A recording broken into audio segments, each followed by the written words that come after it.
예. 우리 찬양 준비해 주신 서울 중랑교회 형제 자매님들께 다시 한번 감사의 박수 부탁드리겠습니다. 네.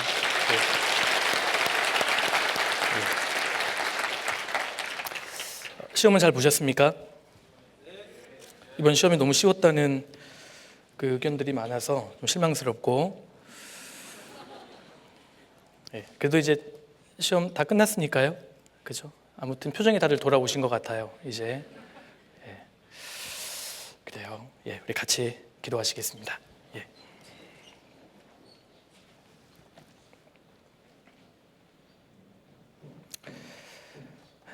거룩하시고 자비로우신 우리 아버지 하나님, 참으로 감사드립니다. 저희를 구원해 주시고 특별히 이 대학생의 시기에 주님 몸된 교회 가운데 거하며 주님을 알고 주님을 닮아갈 수 있는 기회를 주신 것 감사드립니다. 이번 한 주간 사무엘 학교라는 이름으로 하나님 말씀을 배우고 전도자로서 어떠한 마음을 가져야 하는지를 교훈해 주심을 감사드립니다. 역사의 마지막 때를 살면서 무엇이 진리이고 거짓인지를 분별하는 교회 가운데에서 주님을 위해 준비할 수 있도록 해주신 것 감사드립니다.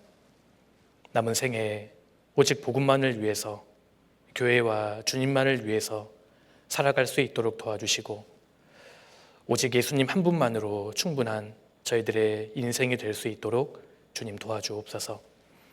이제 사무엘 학교가 어느덧 막바지에 다다르고 있습니다. 마치는 순간까지 주님이 끝까지 지켜주시고 참여하는 모든 분들의 마음을 주님 은혜로 가득 채워주시옵소서. 이 시간도 오직 주께 의지합니다. 저희를 언제나 사랑하시는 예수님 이름으로 기도드렸습니다. 아멘. 우리 성경 같이 찾겠습니다. 구약 성경 이사야 48장을 넘겨보겠습니다.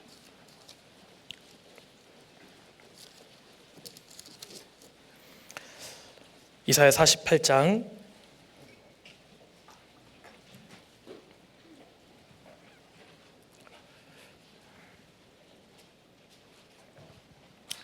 3절입니다. 3절.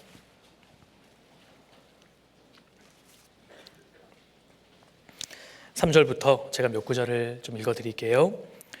여호와께서 가라사대 내가 옛적에 장래사를 고하였고 내 입에서 내어 보였고 내가 호련히 그 일을 행하여 이루었느니라. 내가 알거니와 너는 완악하며 내 목에 힘줄은 무쇠요 내 이마는 노시라. 5절 한 구절은 우리 같이 읽겠습니다. 그러므로 내가 이 일을 옛적부터 내게 고하였고 성사하기 전에 그것을 내게 보였느니라. 그렇지 않았더면 내 말이 내 신에 행한 바요 내 새긴 신상과 부어 만든 신상에 명한 바라 하였으리라. 됐습니다. 여기 4절 말씀을 보시면 내가 알거니와 너는 완악하며 내 목에 힘줄은 무쇠요 내 이마는 노시라. 하나님은 알고 계십니다. 사람들의 마음이 완악하고 강팍하다는 것을 하나님은 잘 알고 계셨습니다. 그래서 여기 그러므로 내가 이 일을 옛적부터 내게 고하였고 성사하기 전에 그것을 내게 보였느니라. 사람들은 대부분 믿지 않으려는 경향이 있기 때문에 하나님께서는 사람에게 바로 예언을 기록하신 겁니다. 오늘은 성경 강연회 4일차 맥잡기 시간인데 바로 4일차에 해당되는 내용이 잘 아시는 대로 말세, 이 재림의 징조, 그 역사의 마지막 때에 이루어질 일과 관련이 되어 있습니다. 특별히 4일차의 내용은 우리 시대의 상황과 아주 맞닿아 있고 또 실제로 성경을 믿기를 거부하는 사람들도 대부분 이 내용에 대해서는 인정을 할 수밖에 없습니다. 그래서 우리가 전도하고 밭갈이 하는데 아주 유용한 내용이라고 할 수 있습니다. 우리가 지금 보고 있는 이 성경은 하나님의 말씀이죠. 이 하나님의 말씀은 그리스도의 초림과 재림을 중심으로 기록이 되어 있습니다. 그런데 예수님이 이 땅에 초림하셔서 상당한 시간이 지금까지 흘러왔기 때문에 예수님의 초림으로 이루어지는 일들은 우리가 지금 쉽게 이해할 수 있습니다. 구원이라든지 신앙생활, 교회의 비밀, 성경의 권위, 이런 내용들은 우리가 쉽게 사실은 이해하고 있고 여기에 대해서는 이제 이견이 없는데, 문제는 이제 그리스도의 재림입니다. 주님께서 이 땅에 오시고 상당한 시간이 흐른 뒤에 주님이 재림하실 것이기 때문에 역사 속에서 많은 사람들이 이 재림에 대한 말씀은 쉽게 이해하기가 어려웠습니다. 근데 우리 시대는 마지막 때를 살고 있으니까 이 재림과 종말에 대한 말씀을 사실은 명확하게 그리고 쉽게 우리 시대는 이해할 수 있는 겁니다. 형제 자매님들, 우리 교회에서 가르치는 이런 내용들이 한 학설이나 견해라고 생각하시면 안 됩니다.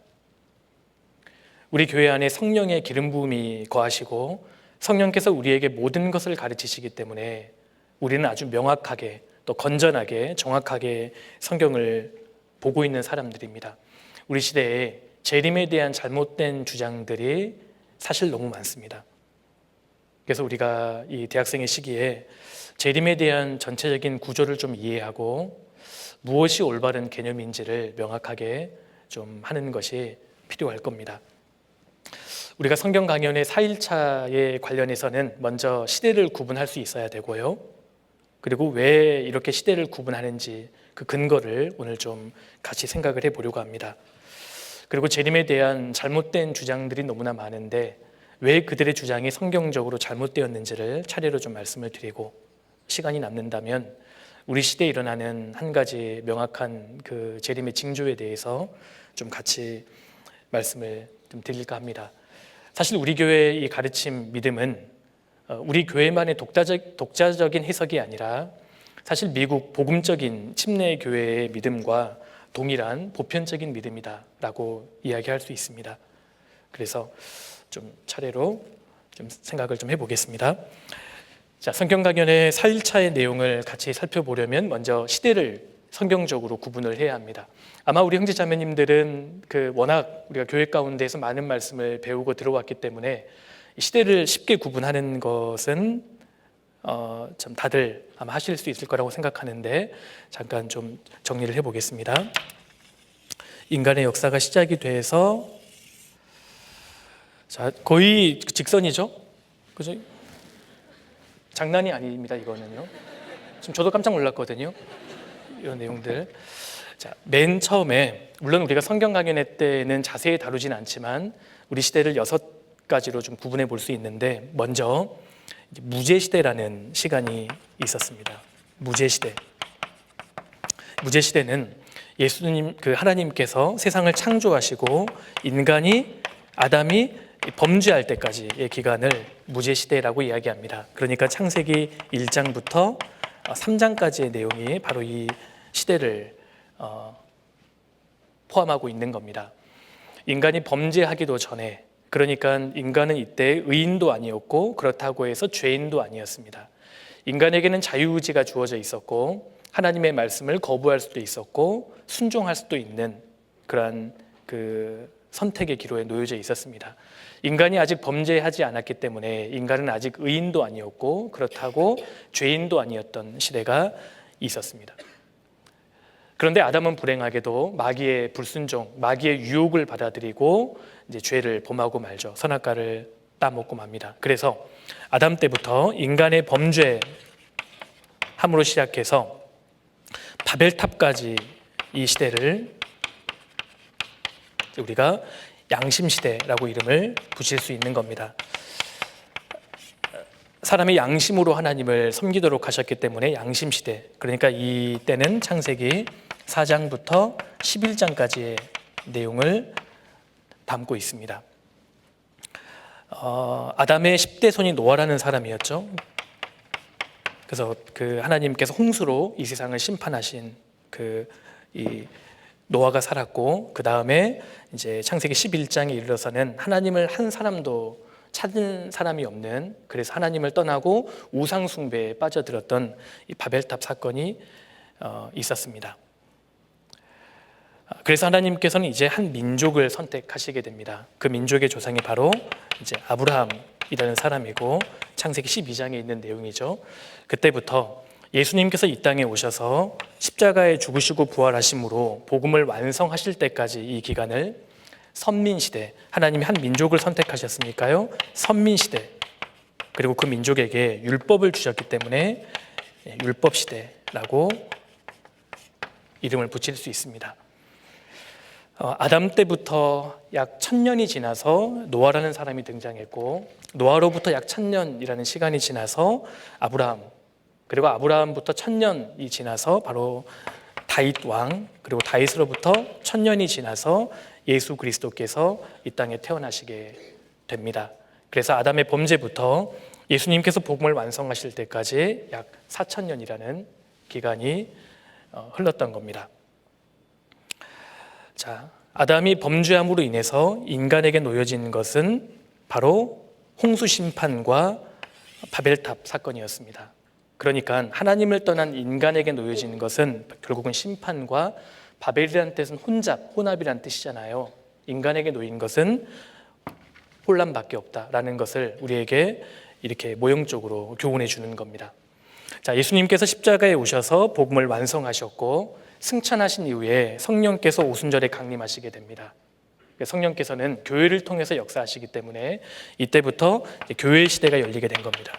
교회 시대, 그리고 성령 시대라고 이름을 붙일 수 있고, 이방인들도 누구든지 은혜로 구원을 받을 수 있는 시대가 열리게 됩니다. 그래서 이 시대를 이방인의 시대, 이방인의 때, 그리고 은혜 시대라고 이름을 붙일 수 있습니다. 자, 이방인들이 믿음으로 은혜로 구원을 받을 수 있는 이 시기가 영원히 지속이 되는 건 아닙니다. 예수님께서 머지않아 교회가 완성이 되면 공중에 재림하십니다. 공중에 재림하시게 되고, 그래서 성도가 산채로 들림받는 휴거 사건이 발생을 하게 됩니다. 자, 사람은 하나님 앞에 양심으로도 그리고 율법으로도 의롭다함을 받을 수 없습니다. 오직 믿음으로 은혜로 구원을 받을 수 있다는 것을 우리에게 교훈하는 겁니다. 그런데 예수님께서 공중에 재림하실 때 교회가 들림을 받게 되면 이 땅에는 7년 환란이라는 시대가 주어집니다. 정확히 성경에 7년 환란입니다.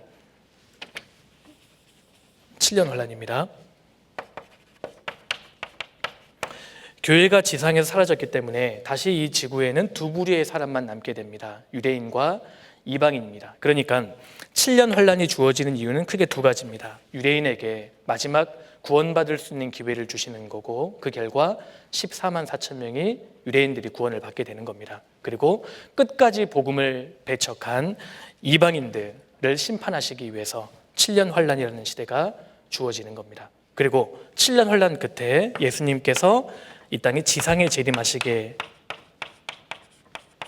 되고, 이 땅을 약 1000년 동안 실제로 왕으로서 다스리시게 됩니다. 이 기간을 1000년 왕국이라고 합니다. 그리스도께서 이 세상을 왕으로 다스리시면서 에덴 동산처럼 이 세상을 완벽하게 복원하시는 기간입니다. 이때 구원받은 그리스도인은 그리스도와 더불어 1000년 동안 왕노로 타게 되고, 1000년왕국 끝에 마지막 심판이 있는 거죠. 역사상 구원받은 모든 성도들은 하나님께서 영원한 천국으로, 그리고 마지막 심판을 통해서 거듭나지 못한 사람은 영원한 불못으로 던지시면서 인류의 역사는 끝이 나게 됩니다. 이것이 성경이 말하고 있는 하나님이 미리 보시는 인류의 역사입니다. 지금 우리는 7년 환란 전에 살면서 7년 환란 때 이루어질 일이 미리 준비되는 것을 보고 있는, 사실 특별하고 무서운 시대를 살고 있다라고 이야기할 수 있습니다. 우리는 지금 교회 시대, 이방인의 때, 은혜 시대의 끝에 살고 있는 것이 틀림없습니다. 이것이 성경적인 가르침이고 사실은 초대교회의 가르침이기도 했습니다. 이것을 우리가 성경적으로 잘 정리해 둘 필요가 있습니다. 자, 4일차의 내용은 예수님께서 공중에 재림하시기 전 마지막 때의 징조부터 시작해서 예수님이 지상에 재림하시고 천년왕국을 이룰 때까지, 그러니까 인간 역사의 마지막을 다룹니다. 신학으로는 종말론이라고 이야기하는데 성경 강연의 4일차의 내용은 종말에 대한, 말세에 대한 내용을 사실 다루고 있습니다.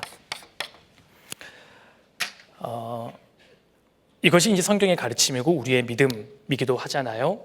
그런데 우리 시대에 이제 마지막 때를 살고 있기 때문에 이 재림에 대해서, 종말에 대해서 아주 다르게 잘못 해석하는 사람들도 많이 있는데, 이걸 좀 체계적으로 좀 정리해 보겠습니다.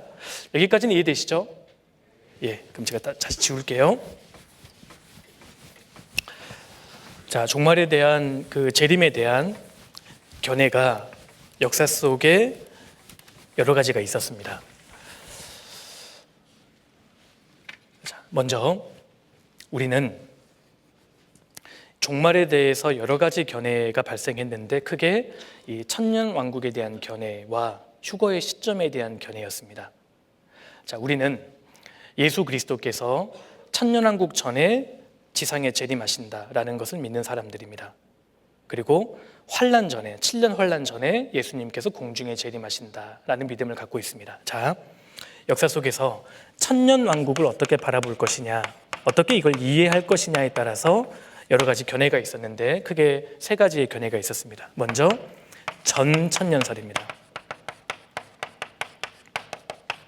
전천년설, 프리밀레니얼리즘이라고 이야기하는데, 이제 말 그대로 천년 왕국 전에 예수님께서 지상에 재림하신다는 견해입니다.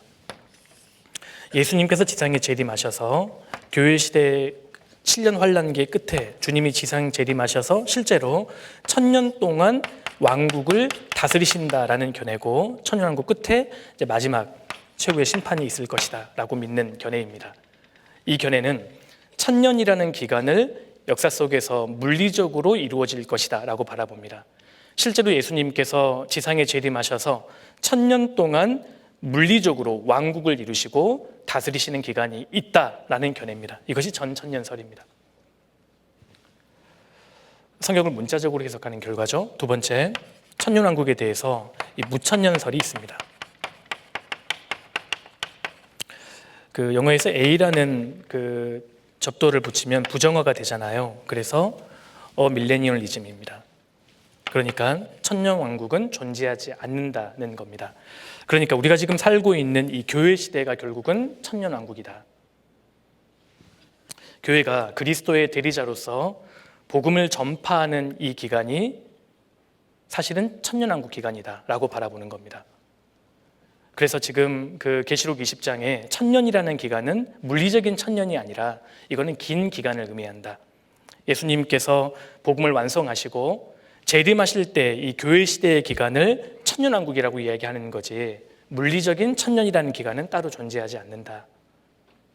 그래서 20장에 보면 그 주님께서 이 마귀를 무저갱에 잠깐 가두시잖아요. 그것을 교회가 복음을 전파하는 기간으로 보는 거예요. 마귀가 맥을 추지 못하고 결국은 천년왕국을 상징적으로 바라보는 겁니다. 천년왕국은 존재하지 않다. 교회 시대가 결국은 천년왕국 시대고, 교회 시대의 끝에 주님이 지상에 재림하신다는 견해가 무천년설입니다. 무천년설을 받아들인 대표적인 곳이 카톨릭이고, 이 종교개혁자들, 이 칼빈이나 루터와 같은 사람도 이 무천년설을 받아들였습니다. 이건 제가 이후에 설명해 드릴게요. 그리고 세 번째, 후천년설이 있습니다. 포스트를 붙이는 거죠. 포스트 밀레니얼리즘인데, 이것은 교회 시대에 연속적으로 천년왕국이 이루어진다고 믿는 겁니다. 교회가 복음을 전해서 점점 이 복음을 믿고 구원을 받은 그리스도인들이 절대 다수가 돼서 그리스도의 왕국이 점점 이루어질 것이다. 그때 주님이 지상에 재림하시면 그 왕국을 그리스도께 바치게 된다. 그러니까 구원받은 그리스도인들이 열심히 복음을 전해서 이 세상을 완전히 복음화시키고 왕국을 하나 만들어내면 그때 그리스도께서 이 땅에 오셔서 우리는 그 왕국을 그리스도께 바쳐야 된다. 그러니까 교회 시대에 바로 이어서 천년왕국이 있고, 천년왕국이 이루어지고 주님이 끝에 지상에 재림하신다는 견해입니다. 후천년설입니다. 역사 속에서 많은 청교도 신앙을 갖고 있던 사람들이 후천년설을 믿었습니다. 복음이 점점 전파돼서 이 그리스도인들이 모든 문화 기관에 들어가서 그리스도의 왕국, 이 세상을 만들 것이다. 그 마지막에 주님이 지상에 재림하신다. 근데 이 견해는 세계 1차 대전, 2차 세계대전을 거치면서 거의 이 후천년설을 믿는 사람들은 사라집니다. 2차 세계대전 당시만 해서 7천만 명이 죽었거든요. 점점 잘 사는 나라가 되는, 잘 사는 세상이 되는 것이 아니라 굉장히 피폐하고 죄악이 가득 찬 세상이 되어갔던 겁니다. 그래서 오늘날은 이 후천년설을 믿는 사람은 절대 소수가 됐습니다. 실제로 성경은 인간이 완벽한 나라를 만드는 것이 아니라 예수님께서 이 땅에 재림하실 때 그리스도의 왕국을 이루신다라고 말씀하고 있기 때문입니다. 자, 그리고 천년왕국에 대한 견해, 이 세 가지의 견해가 있고 어느 견해를 받아들이느냐에 따라서 성경 마지막 때에 대한 해석이 완전히 달라져 버립니다. 자, 그리고 두 번째로 휴거의 시점에 따라서 또 세 가지의 주장이 역사 속에서 있어 왔습니다. 여러분, 휴거가 진짜 발생하냐 발생하지 않느냐는 기독교 내에서 논쟁이 될 수 없습니다. 왜냐하면 성경에 반드시 예수님께서 공중에 재림하실 때 성도의 휴거가 일어난다고 여러 차례 말씀하고 있기 때문입니다. 그래서 휴거가 진짜 있냐 없냐는 기독교에서 논쟁의 대상이 될 수 없다. 다만 휴거가 언제 발생할 것인가에 따라서 세 가지의 주장이 마찬가지로 있어 왔습니다. 첫 번째는 환난 전 휴거입니다. 자, 7년 환란이라는 시간이 있는데 7년 환란 전에 그리스도께서 공중에 재림하셔서 성도의 휴거가 발생한다는 견해입니다. 이 견해에 따르면 구원받은 그리스도인들은 7년 환란을 통과하지 않습니다. 구원받은 어떠한 그리스도인도 7년 환란을 경험하지 않는다. 이것이 환란 전 휴거이고요. 두 번째, 환란 중 휴거가 있습니다. 환란 중간에 휴거가 발생한다는 견해이고요. 이 견해에 따르면 7년 환란 중간에 예수님께서 공중에 재림하셔서 성도의 휴거가 발생한다. 그러니까 구원받은 사람도 전 3년 반까지는 경험하다가 중간에 예수님께서 공중에 재림하셔서 들림을 받게 된다라는 견해입니다. 사실 이걸 믿는 사람은 오늘날도 거의 없습니다. 성경적이지 않기 때문입니다. 그리고 세 번째, 환란 후 휴거가 있습니다. 환란 후 휴거, 이 개념은 7년 환란 끝에 예수님께서 공중에 재림하셔서 성도의 휴거가 발생하고 곧바로 이어서 예수님이 지상에 재림하실 때 성도가 함께 내려온다는 견해입니다. 이것이 환란 후 휴거입니다. 그러니까 환란 후 휴거를 다른 말로 말하면 환란 통과설입니다.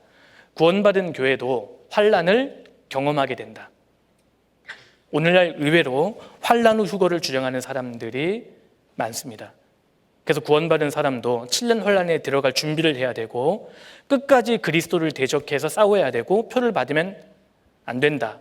이렇게 이제 주장하는, 결국 이 주장은 행위 구원설과 연결이 됩니다.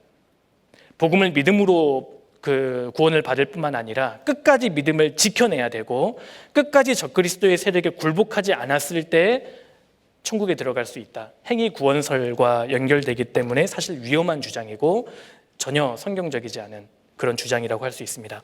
환란 후 휴거를 누가 받아들이느냐? 무천년설과 후천년설을 받아들이는 사람이 자연스럽게 환란 후 휴거를 받아들일 수밖에 없는 겁니다. 자, 그렇다면 천년왕국에 대한 견해 중에서 뭐가 성경적이죠?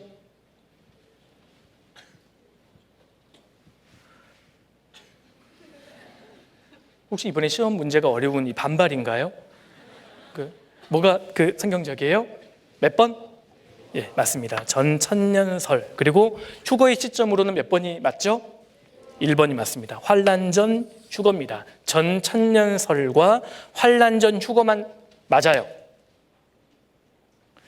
이것만 성경적입니다. 사실은 이 두 가지만 성경적이기 때문에 이렇게 설이라는 것을 붙일 필요가 없는 거예요.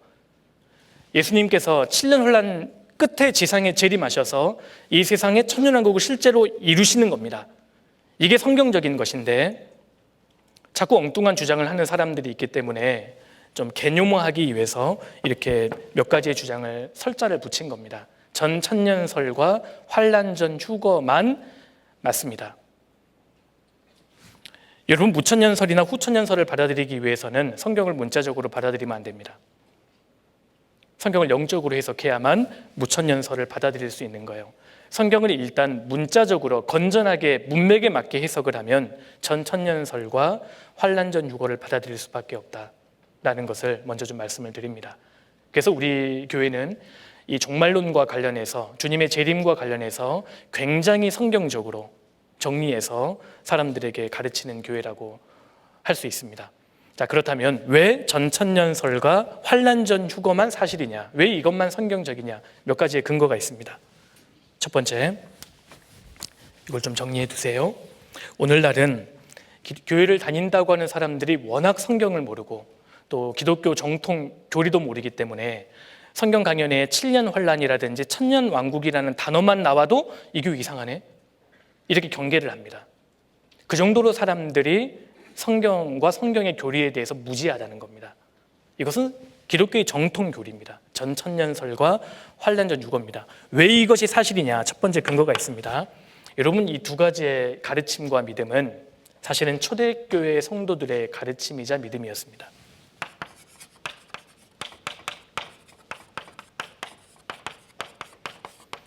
초대교회의 믿음이었다는 겁니다. 많은 사람들이 이 전천년설과 환란전 유고를 19세기, 20세기에 들어와서 미국에서 새롭게 생겨난 그 이론이다 이렇게 주장하는 사람들이 있는데 사실과 다릅니다. 이건 원래 초대교회의 믿음이었습니다. 그리스도께서 환란 전에 공중에 재림하셔서 성도를 이끌어 들이시고 7년을 난 끝에 지상에 재림하셔서 천년왕국을 실제로 물리적으로 이루신다는 것은 초대교회의 믿음이자 가르침이었다는 겁니다. 실제로 예수님께서 십자가 달려 돌아가시고 부활 승천하신 이후에 AD 약 300년경까지는 초대교회 안에서 전천년설과 환란전 휴거만을 믿었습니다. 그 외에 다른 옵션이 사실상 없었습니다. 자료를 좀 보여드릴게요. 여기 보시겠습니다. 자, 저스틴 마터 들어보셨죠? 초대교회에서 가장 중요한 이 변증가 중에 한 사람입니다. 이 사람이 그 트리포와의 대화라는 책에서 뭐라고 이야기했느냐 보세요. 나와 또 다른 사람들, 곧 올바른 생각을 가진 그리스도인들은 죽은 자들의 부활이 있을 것과 예언자 에스겔과 이사야와 다른 이들이 말한 대로 예루살렘이 다시 세워지고 확장된 후에 그곳에서 천년이 있을 것임을 확신한다. 진짜 천년이라는 기간 동안 예루살렘을 중심으로 한 왕국이 이루어질 것을 믿었습니다. 자, 보세요. 우리는 천년이라는 표현이 의인들이 그리스도와 함께 예루살렘에서 통치하게 될 기간을 의미하며 그 이후에 모든 사람에 대한 영원한 부활과 심판이 뒤따를 것임을 이해하고 있다. 이 초대교회의 믿음이었습니다. 그리고 이레니우스라는 사람, 이 초대교회의 대표적인 신학자, 사실은 최초의 신학자이자 감독이기도 했습니다. 기독교 정통 교리를 체계적으로 세운 인물인데 이단 논박이라는 책에서 이분이 이렇게 말합니다. 그는 적그리스도거든요. 적그리스도는 3년 6개월 동안 다스릴 것이며 예루살렘 성전에 앉을 것이다. 그 후에 주께서 아버지의 영광 가운데 구름을 타고 하늘로부터 오실 것이다. 자, 보세요. 주님께서는 이 사람과 적그리스도와 그를 따르는 자, 거짓 선지자를 불못에 던지시고 계시록 16장의 내용이죠. 의인들을 위하여 왕국의 시대를 가져오실 것이다. 천년왕국을 실제로 이루실 것이다. 그러므로 하나님께서 아브라함에게 약속하신 바 곧 그가 그 땅을 기업으로 얻을 것이라는 약속이 반드시 성취될 것이다. 그대로 믿었습니다. 전천년설을 믿었던 겁니다. 그리고 이 세상이 새롭게 된 후에 천년왕국이 이루어진 후에 그들은 그 안에서 통치하게 되며 아버지의 영광을 받는데 점점 익숙해질 것이다. 비유적 해석자들이라고 불리는 자들은 성경을 억지로 왜곡하며 하나님의 경륜의 질서를 알지 못한다. 이레니우스는 정확하게 경계했습니다. 비유적으로 성경을 해석하는 사람들, 성경을 상징적으로 비유적으로 먼저 해석하는 사람들을 경계한 겁니다. 그들은 성경을 왜곡하며 하나님의 경륜의 질서를 알지 못한다. 명확하게 가르쳤습니다. 터툴리아라는 사람이 있습니다. 교회가 무엇을 말하고 가르쳐야 되는지를 정립한 신학자입니다. 여러분, 이분이 삼위일체, 하나님의 위격, 그리고 그리스도의 본질이란 용어를 최초로 사용한 사람이에요. 삼위일체라는 용어를 최초로 사용한 사람입니다. 이 사람이 마르키온이라는 이단에 대해서 반박하면서 책에서 이렇게 말합니다. 우리는 땅 위에서 우리에게 한 왕국이 약속되어 있음을 고백한다. 그것은 천년왕국은 천국 이전의 상태이지만 전혀 다른 존재 방식 안에서 주어지는 것이다. 이는 부활 이후 하나님께서 세우신 예루살렘 성에서 1000년 동안 지속될 것이다. 정확하게 믿었습니다. 이 사람이 말년에 몬타누스 운동에 참여해서 좀 문제가 됐지만 이 사람의 초기 저작들은 정통 신학의 기초로 인정이 됩니다. 그리고 이 파피아스라는 사람은 사도 요한의 제자로 알려져 있습니다. 사도 요한으로부터 직접 가르침을 받은 사람입니다. 일종의 속사도라고 할 수 있는데요. 유세비우스 교회사 책을 보면 파피아스는 죽은 자들의 부활 후에 1000년의 기간이 있을 것이며 그리스도의 왕국이 이 땅 위에 물질적인 형태로 세워질 것이라고 말했다. 이 사람은 사도들이 무엇을 가르쳤는지를 직접 들었다고 증언했다. 굉장히 중요한 사람입니다. 사도들로부터 직접 가르침을 받은 사람 중에 한 사람인데 이 사람은 물질적인 형태로 그리스도의 왕국이 1000년 동안 이루어질 것이다 라고 믿었던 사람입니다. 그리고 이 사람들은 어떤 그 지역에 밀집되어 살았던 것이 아니라 분포되어 있던 그 사람들입니다. 그러니까 이 초대교회 안에서는 이 전 천년설, 이 천년왕국에 대한 견해에 대해서 어떠한 불협화음도 없었다는 것을 우리가 알 수 있습니다. 사실 우리나라도 마찬가지입니다. 여러분 6.25 전쟁이 터진 이후에 장로교가 본격적으로 우리나라에 들어오기 전까지는 우리 이 조상, 우리 그리스도인들도 이렇게 믿고 있었습니다. 여기 묵시록 도회라고 있거든요. 1920년대에 지방 사경회 때, 그러니까 우리 교회로 치면 전도 집회할 때 사용했던 전도 자료 중에 하나입니다. 일제시대는 이런 사경회 때마다 이런 묵시록 강해가 빠지지 않았다. 근데 어떻게 가르쳤냐면 보세요. 예수님께서 이 땅에 오셨죠. 예수 죽으셨다가 다시 사심, 죽으셨다가 부활하셨고 그 이후에 교회 시대가 이루어진 겁니다. 이게 회교가 아니에요. 교회로 읽어야 됩니다. 이슬람 자료가 아니에요. 이거 오해하지 마세요. 교회가 이루어지고 여기 교회 시대 끝에 주를 영접함, 성도가 들림을 받고 천상에서 혼인잔치가 이루어지는 겁니다. 그리고 지상재림이라고 되어 있죠. 그 사이에 여기 7년 대환란이 있습니다. 7년 환란 끝에 주님이 지상에 재림하셔서 1000년 시대가 실제로 있고 1000년 시대가 끝이 나면 여기에 북구량령이에 들어감. 굉장히 무서운 표현이죠. 북구량령이에 들어감. 이쪽에 가는 겁니다. 그리고 이제 무궁시대가 펼쳐진다. 1920년대에 장로교가 우리나라에 본격적으로 들어오기 전까지 구원받은 우리 조상들도 실제로 이렇게 믿었고 가르쳤습니다. 자, 이 자료도 보세요. 여기도 오른쪽에서부터 왼쪽으로 봐야 되거든요. 여기 예수님께서 이 땅에 오셨죠. 그리고 3일간 죽으셨다가 부활하신 이후에 승천하시고 성신시대, 교회시대, 이방인시대, 은혜시대 2000년간 펼쳐지는 겁니다. 이걸 그대로 믿었고요. 교회시대의 끝에 성도가 들림을 받아서 여기 대환란시대 7년 동안 펼쳐지는 겁니다.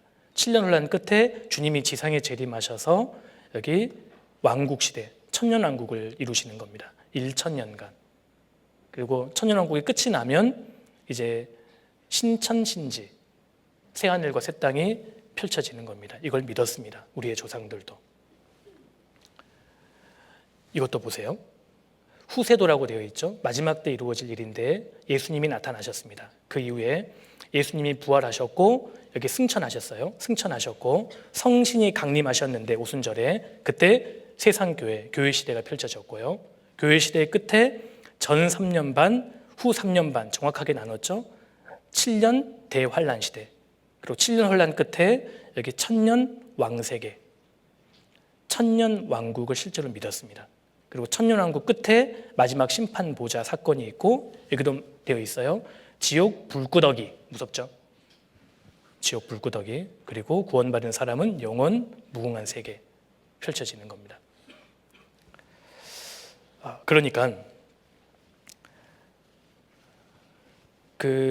이 초대교회 안에 전 천년 왕국적인 입장에 대해서 어떠한 이견이 없었다. 그런데 이런 초대교회의 가르침이 어떻게 점점 변질되게 되었을까? 자, 보세요. 자, AD 300년경까지는 초대교회 안에 이 전천년설과 환란전 유거가 절대 다수로 가르쳐지고 있었는데, 여기 AD 한 250년경에 오리겐이라는 사람이 있었습니다. 이 사람은 성경을 문자적으로 해석할 것이 아니라 영적으로 도덕적으로 해석해야 한다라고 주장하기 시작합니다. 그러니까 성경을 상징적으로 해석을 해야 된다라고 주장했던 사람이 오리겐이라는 사람이고요. 그리고 결정적인 것은 AD 313년경에 기독교가 로마의 종교로 공인이 됩니다. 이것이 결정적인 사건이었습니다. 왜냐하면 여러분, 그 전까지는 기독교가 박해를 받았잖아요. 엄청난 박해를 받았고 기독교가 절대 소수, 약자였기 때문에 곧 있으면 주님이 재림하셔서 우리의 왕국을 이루실 것이다 라는 믿음이 소망이었고 절대적이었습니다. 그런데 기독교가 딱 공인이 되니까 더 이상 기독교는 박해를 받는 소수가 아닌 거예요. 절대 다수, 주류가 되어버렸잖아요. 그리고 교회를 중심으로 해서 이제 로마가 다시 정립이 되기 시작하는 겁니다. 그래서 예수님께서 굳이 재림하셔서 이 땅에 왕국을 이루실 것이냐, 여기에 대한 회의감이 들기 시작했고, 그래서 곧 이 말 왕국보다는 지금 이루어지고 있는 교회에 대한 질서를 강조하기 시작했던 겁니다. 여기에 맞물려서 AD 4세기에 티코니우스라는 사람이 등장하는데요. 티코니우스라는 사람이 지금 이 시대가 결국은 천년왕국을 의미한다, 이런 주장을 하게 됐고, 결정적인 것은 AD 4세기경에 이제 교회사에서 아주 유명한 사람이죠. 어거스틴이라는 사람이 등장합니다. 이 사람이 354년부터 그러니까 4세기경에 활동했던 신학자인데, 이 사람이 오리겐 그리고 이 티코니우스의 그 주장을 받아들이게 됩니다. 원래 이 사람이 초기만 하더라도 전천년설을 고수했었는데 이제 말년에 접어들면서 무천년설을 인정하기 시작합니다. 성경은 문자적으로 해석할 것이 아니라 상징적으로 영적으로 해석하는 부분도 있어야 되고, 그래서 이 요한계시록 20장에 나오는 천년이라는 기간이 물리적인 천년을 의미하는 것이 아니라 교회 시대를 의미한다. 그리고 예수님께서 사탄을 무적행으로 결박시키고 계시는 거다. 교회가 복음을 전파하는 기간 중에는, 이렇게 해석을 합니다. 여쭤볼게요. 지금 사탄이 결박되어 있습니까? 지금 마귀와 귀신들이 얼마나 지금 활동하면서 우리 형제자매님들 지금 잠 오게 만들려고 지금 이렇게 하고 있는데 지금 결박되어 있어요? 근데 이제 그 시대의 관점에서는 이제 카톨릭이 점점 세력을 확장하는 것이 그리스도의 왕국이 이루어진다고 믿었던 겁니다. 그래서 무천년설을 받아들이게 됐고, 이 어거스틴의 견해를 카톨릭이 받아들였잖아요. 그래서 590년을 카톨릭의 시작으로 보잖아요. 그래서 약 1000년 동안 카톨릭이 세상을 지배하면서 무천년설 그리고 후천년설이 거의 주류를 이루고 있었다는 겁니다. 무천년설과 후천년설은 천년왕국을 물리적으로 바라보지 않고 상징적으로 바라보는 데 있어서 견해를 같이 합니다. 결국은. 그런데 1517년도에 이제 종교개혁이 발생합니다. 실제로 종교개혁자들과 그 이후에 청교도 신앙을 갖고 있던 사람들이 무천년설과 후천년설을 많이 받아들였거든요. 이유가 있어요. 왜 그러냐면 생각해 보세요. 자, 1000년 동안 이 카톨릭의 다스림에서 벗어난 과정이 이제 있었습니다. 그래서 이때부터 구원받은 이 종교개혁자들이 신학을 다시 한번 재정립하게 됩니다. 그리스도의 신성과 인성에 대해서 정립을 다시 새롭게 했고, 성경적으로, 그리고 성경의 권위에 대해서, 구원의 본질에 대해서 명확하게 정립을 하게 됩니다. 카톨릭의 다스림에서 벗어나서 성경으로 돌아가는 정상적인 과정이었습니다. 예를 들어 루터 같은 경우는 사람이 믿음으로만 의롭다함을 받을 수 있다는 교리를 완전히 정립을 했죠. 칼빈 같은 경우는 구원의 핵심 교리를 잘 요약을 해서 널리 이해시키는 데 쓰임받았던 사람입니다. 근데 문제는 구원의 본질, 기초적인 것에 대해서 전쟁을 치르다 보니까 전반적인 신학을 정복하지는 못했어요. 그래서 종말론은 재정립하지를 못했던 겁니다. 실제로 칼빈 같은 사람은 모든 성경에 대해서 주석서를 기록했거든요. 근데 요한계시록에 대해서는 주석서를 기록하지 않았습니다. 그러니까 카톨릭이 딱 잡고 있었던 종말론에 대해서 이 종교개혁 시대에도 종말론을 재정립할 수 있는 여력이 되지 않았습니다.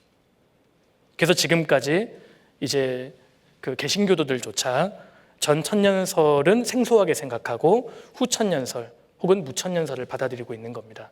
근데 우리 시대에 19세기, 20세기부터 미국을 중심으로 이스라엘을 중심으로 한 하나님의 계획이 남아있다라는 신학이 다시 부활하기 시작합니다. 그러니까 초대교회의 이 가르침이 다시 부활되기 시작한 거예요.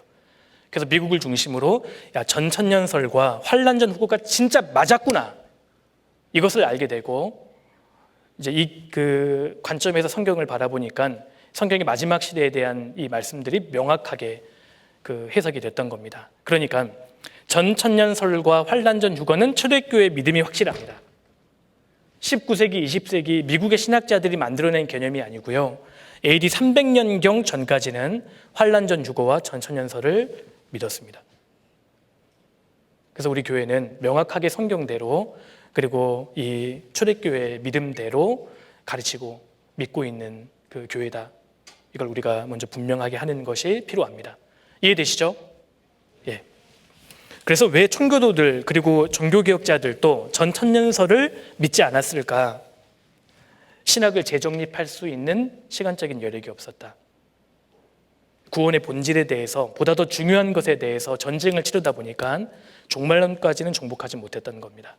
근데 우리 시대는 마지막 때를 살고 있기 때문에 실제로 1948년도에 이스라엘이 독립을 했잖아요. 실제로 성경의 문자대로 우리 시대의 성취가 되는 것을 보면 명확하게 마지막 시대에 대해서, 특별히 요한계시록에 대해서 쉽게 해석이 되는 시대가 되어버린 겁니다.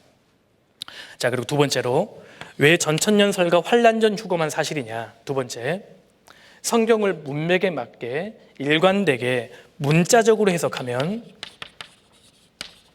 사실은 다른 것은 불가능해집니다. 자, 성경을 문맥에 맞게 문자적으로 해석하면 전천년설과 환란전 휴거 외에는 받아들일 수가 없는 거예요.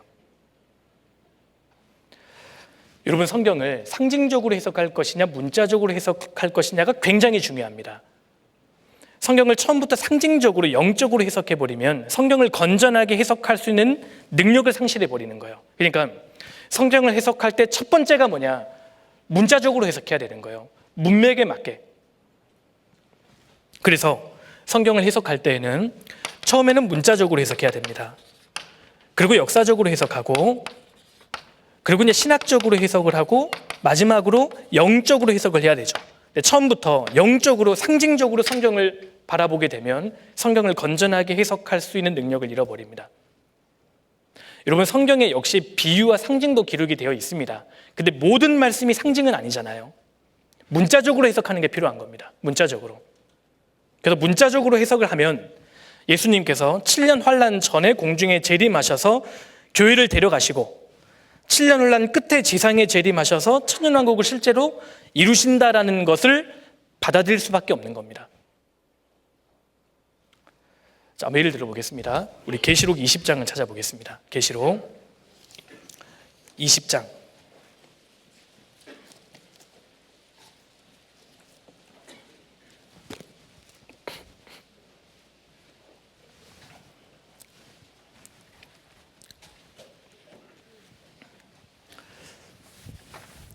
계시록 20장 1절부터 보시겠습니다. 자, 계시록 20장은 천년왕국에 대한 내용이잖아요. 1절. 또 내가 보매 천사가 무저갱 열쇠와 큰 쇠사슬을 그 손에 가지고 하늘로서 내려와서 용을 잡으니 곧 옛 뱀이요 마귀요 사단이라 잡아 1000년 동안 결박하여, 주님이 지상에 재림하시면 마귀를 실제로 1000년 동안 무저갱에 딱 가두시는 겁니다. 여러분, 무저갱은 지옥하고 다른 장소입니다. 1000년 동안 마귀를 특별히 가두는 공간입니다. 지옥이 아닙니다. 무저갱은요. 무저갱을 딱 가두시고 무저갱의 마귀를요. 여기 그 위에 임봉하여 천년이 차도록 다시는 만국을 미혹하지 못하게 하였다가 그 후에는 반드시 잠깐 놓이리라. 천년왕국이 끝날 때까지 마귀의 역사를 잠깐 막으시는 겁니다. 그리고 실제로 1000년 동안 다스리시는 거예요. 4절 보세요. 또 내가 보좌들을 보니 거기에 앉은 자들이 있어 심판하는 권세를 받았더라. 여기 보좌에 앉은 사람들, 계시록 4장에 24장로가 보좌에 앉아 있잖아요.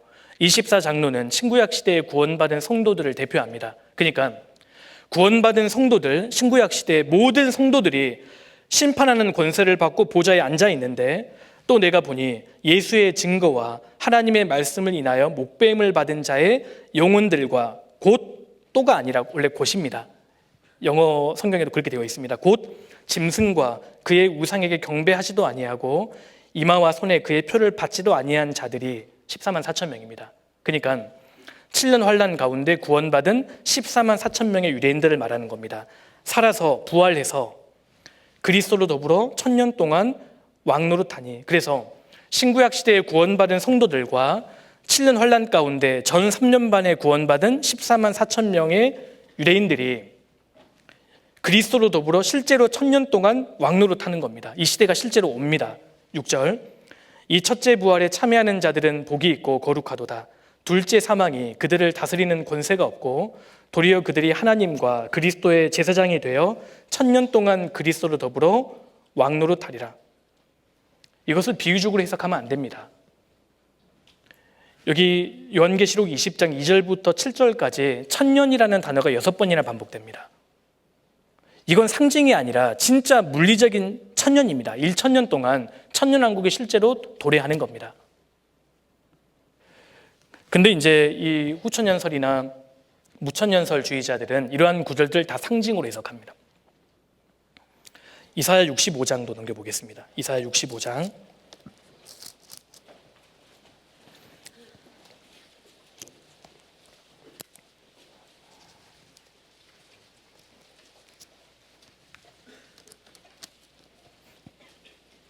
(65장) 20절.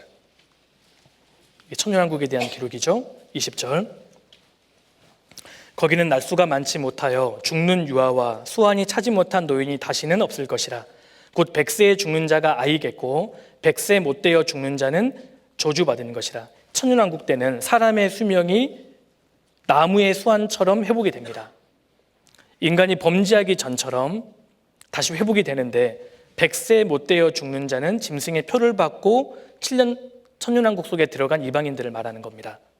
22절에 그들의 건축한 데 타인이 거하지 아니할 것이며 그들의 재배한 것을 타인이 먹지 아니하리니 이는 내 백성의 수완이 나무의 수완과 같겠고 나의 택한 자가 그의 손으로 일한 것을 길이 누릴 것임이며. 그러니까 지금보다요 사람의 수명이 10배 이상 늘어나는 겁니다. 여기 25절. 이리와 어린 양이 함께 먹을 것이며 사자가 소처럼 짚을 먹을 것이며 뱀은 흙으로 식물을 삼을 것이니 나의 성산에서는 해함도 없겠고 상함도 없으리라. 여호와의 말이니라. 아담이 범죄하기 전에는 모든 동물들이 초식을 했잖아요. 그것처럼 회복이 되는 겁니다. 사자가 소처럼 짚을 먹을 것이며 일이나 사자도 초식을 하고, 그러니까 천년왕국이 되면 모든 짐승이 초식하는 것으로 바뀝니다. 그런데 카톨릭이라든지 칼비니스트 이런 사람들은 이러한 구절들을 다 상징으로 해석하는 겁니다. 이건 교회 시대를 의미하는 거야. 교회 시대를. 그러니까 아주 포악했던 사자 같은 사람들도 구원을 받으면 양처럼 온순하게 바뀌는 것을 이렇게 상징으로 표현하는 것이다. 이런 식으로 해석을 하는 겁니다. 자, 우리 65장 외에 11장도 한번 넘겨보시죠. 자, 천년왕국에 대해서 대표적으로 예언하고 있는 구절이 11장이죠. 이사야 11장 6절.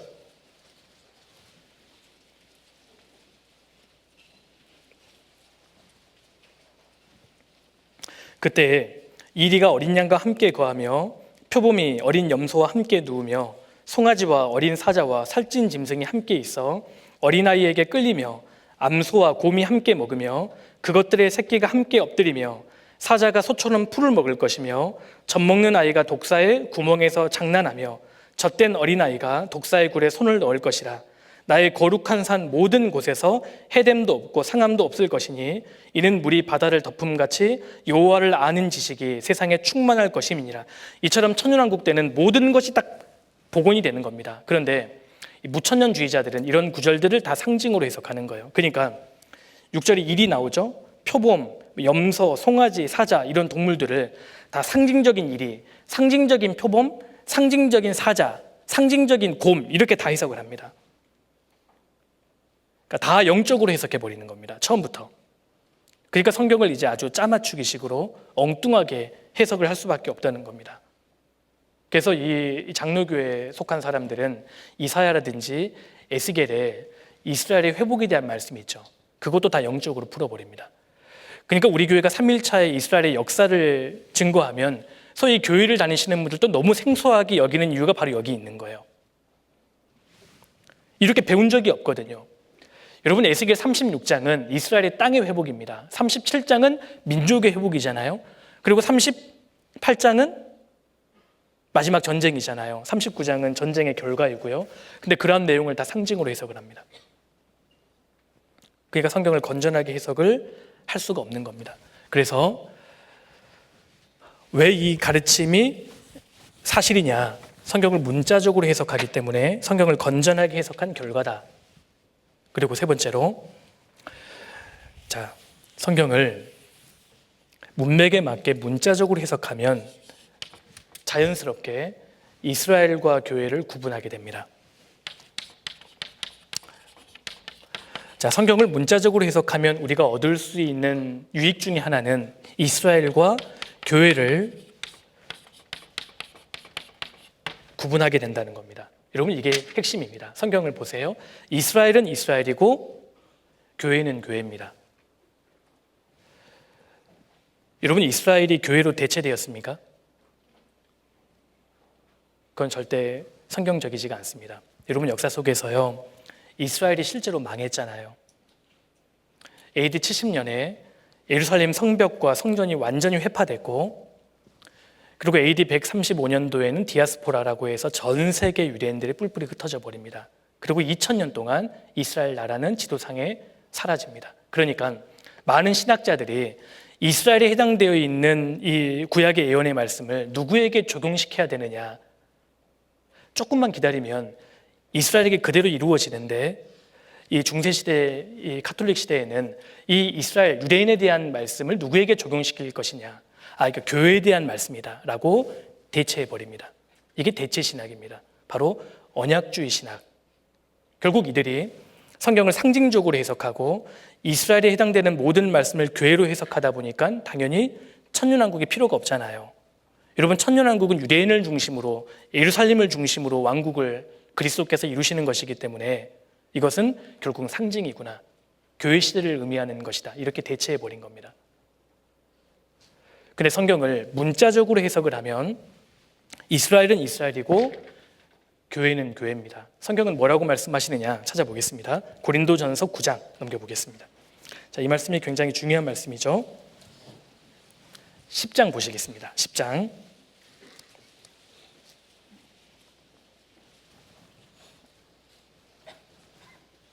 10장 32절입니다.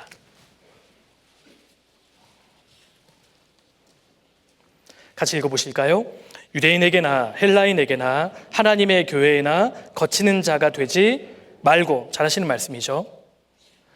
여러분, 교회 시대에는 하나님 보시기에 크게 세 부류의 사람이 있는 겁니다. 유대인, 그리고 헬라인, 이방인의 대표입니다. 이방인, 그리고 하나님의 교회입니다. 우리가 지금 살고 있는 이 교회 시대, 은혜 시대, 이방인의 시대에는 크게 세 부류의 사람이 있는 겁니다. 유대인이 있고요, 이방인이 있고, 그리고 유대인과 이방인 중에서 복음을 깨닫고 구원을 받은 사람들, 바로 교회입니다. 교회. 세 부류의 사람이 있는 거예요. 그러니까 유대인은 유대인이고 여기 교회는 교회인 겁니다. 그래서 이걸 알게 된 겁니다.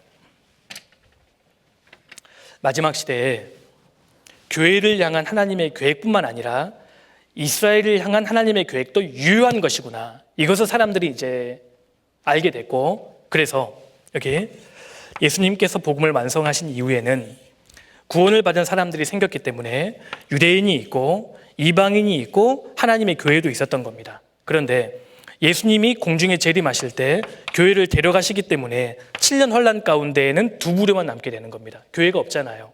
7년 환란 속에는 유대인과 이방인 두 부류의 사람만 남게 되고, 그리고 7년 환란 끝에 주님이 지상에 재림하실 때 천년왕국을 이루시게 되는데, 그러니까 이 관점으로 딱 바라보니까 유대인은 유대인이고 교회는 교회구나. 그러면 주님이 왜 공중에 재림하시느냐? 7년 환란 전에 교회를 데려가시기 위함이구나. 이걸 알게 된 거예요. 그러니까 주님이 공중에 재림하시는 것은 교회를 위한 것이고, 그럼 왜 굳이 지상에 또 한 번 재림하시는 거냐? 이건 교회를 위한 게 아닙니다. 적그리스도의 압제 속에 고통을 받고 있던 유대인들을 건져내시기 위해서, 예루살렘을 중심으로 왕국을 이루시기 위해서입니다. 그래서 지상에 재림하시는 것은 유대인을 위한 거예요. 그러니까 교회뿐만 아니라 유대인, 이스라엘을 향한 하나님의 마지막 계획이 있다라는 관점으로 성경을 바라보니까 성경이 아주 명확하게 풀리기 시작했던 겁니다. 그래서 유대인은 유대인이고 교회는 교회다라고 보니까요, 주님의 재림이 두 단계로 이루어지는구나도 이해가 됐던 거예요. 여러분, 성경을 보잖아요. 주님이 공중에 재림하시는 모습이 묘사가 되어 있습니다. 그래서 성도들을 데려가셔요. 공중으로 끌어올리시는 장면이 있고, 또 이상한 것은 주님이 재림하시는데 공중에 재림하시는 것이 아니라 지상에 재림하시는 것도 기록이 되어 있는 거예요. 그러니까 이해가 안 됐던 겁니다, 사람들이. 도대체 주님이 재림하실 때 공중에 재림하시는 거냐, 지상에 재림하시는 거냐, 이걸로 의견이 분분했던 거예요.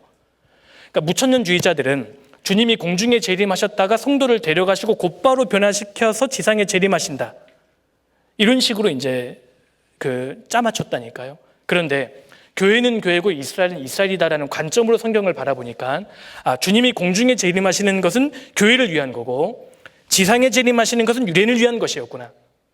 교회뿐만 아니라 이스라엘을 향한 하나님의 특별한 계획이 지금도 남아있구나. 이 믿음의 회복이 된 겁니다. 그래서 성경을 문맥에 맞게 문자적으로 해석을 하면 이스라엘과 교회를 구분할 수밖에 없다. 이걸 두 개를 구분하면 주님의 재림이 두 단계로 이루어진다는 것도 명확하게 이해할 수 있고 성경이 쉽게 풀렸던 겁니다. 이해되시죠? 그리고 왜 환란전 유고와 전천년설만 맞는 것이냐? 네 번째로, 여러분 다니엘 70일에 있잖아요. 70일의 예언을 보면 명확하게 7년 환란의 기초를 설명하고 있는데, 이걸 보면 환란전 유고와 전천년설이 맞습니다. 70일에 잘 알고 계시죠? 우리 짧게 한번 살펴봅시다. 다니엘서 9장입니다.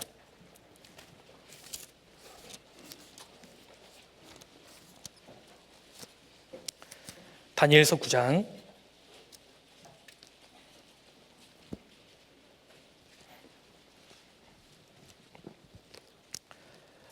24절부터 71회가 나오죠. 24절 보세요. 자, 다니엘 이 71회를 바르게 이해하면 환란전 유거를 믿게 되는 겁니다. 자, 9장 24절.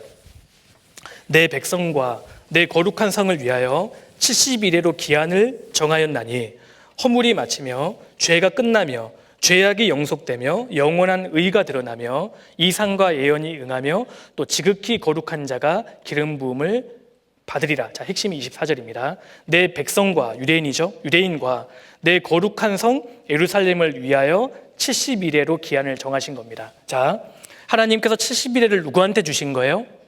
교회에게 주신 게 아닙니다.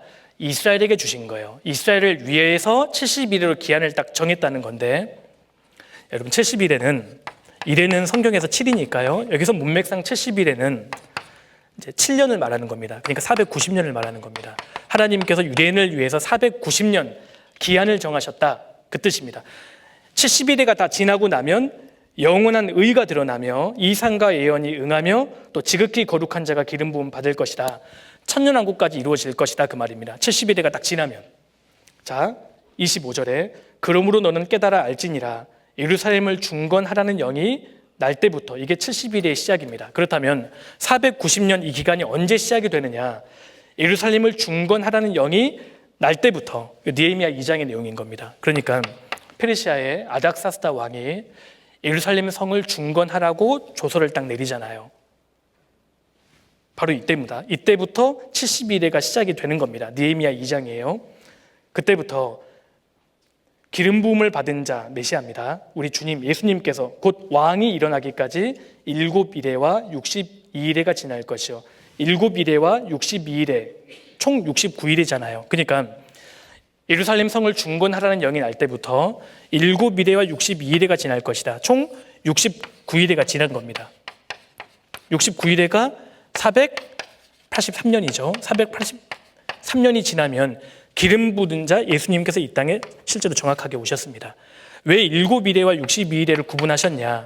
처음에 7일에 49년 동안 실제로 예루살렘 성이 중건되고 거리와 해자가 이룰 것이기 때문입니다. 그래서 7일에와 62일을 구분하신 겁니다. 결과적으로 69일에가 지나면 483년이 지나서 실제로 예수님께서 이 땅에 오신 겁니다. 그럼 나머지 한 일회가 남았잖아요. 26절 62일의 후에 69일회가 총 다 지나고 나면 기름 부음을 받은 자 메시아가 끊어져 없어질 것이며 예수님께서 오셨다가 십자가에 실제로 죽으신 겁니다. 장차 한 왕의 백성이 와서 로마입니다. 로마가 쳐들어와서 그 성읍과 예루살렘 성읍과 성전을 회파하려니와 AD 70년에 진짜 회파했잖아요. 그의 종말은 홍수의 엄몰됨 같을 것이며 또 끝까지 전쟁이 있으리니 황폐할 것이 작정되었느니라. 자, 여기까지 예수님의 초림으로 인해서 모든 게 다 이루어진 겁니다. 69일에까지는 이루어졌잖아요. 그럼 일에 몇 개가 남았어요? 한 일회가 남은 겁니다. 이제 7년이 남아있죠. 근데 건너뛰어서 메시아의 재림의 때로 딱 넘어가는 겁니다. 27절 보세요. 27절 그가 장차 많은 사람으로 더불어 한 일회 동안의 언약을 굳게 정하겠고, 여기 그는 예수님이 아닙니다. 적그리스도를 상징하는 겁니다. 적그리스도를 가리키는 거예요. 여러분, 실제로 적그리스도가 한 일회 동안에 7년 동안의 언약을 앞으로 굳게 정할 겁니다. 중동의 평화를 가져오고 그가 그 일회의 절반에 제사와 예물을 금지할 것이며 또 잠포하여 미운 물건이 날개를 의지하여 설 것이며 또 이미 정한 종말까지 진노가 황폐케 하는 자에게 쏟아지리라 하였느니라. 이 적그리스도가 7년 환란 중간에 하나님 성전 제사를 폐지시키고 여기 잠포하여 미운 물건 적그리스도의 우상을 성전에 딱 세우게 됩니다. 그리고 적그리스도와 우상에게 모든 사람들이 경배하도록 강요할 거예요. 이 내용이 계시록 13장의 내용입니다.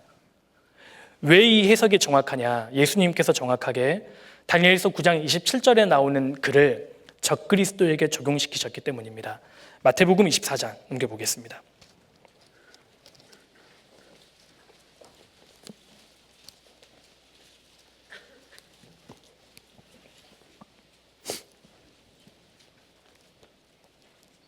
마태복음 24장 15절입니다.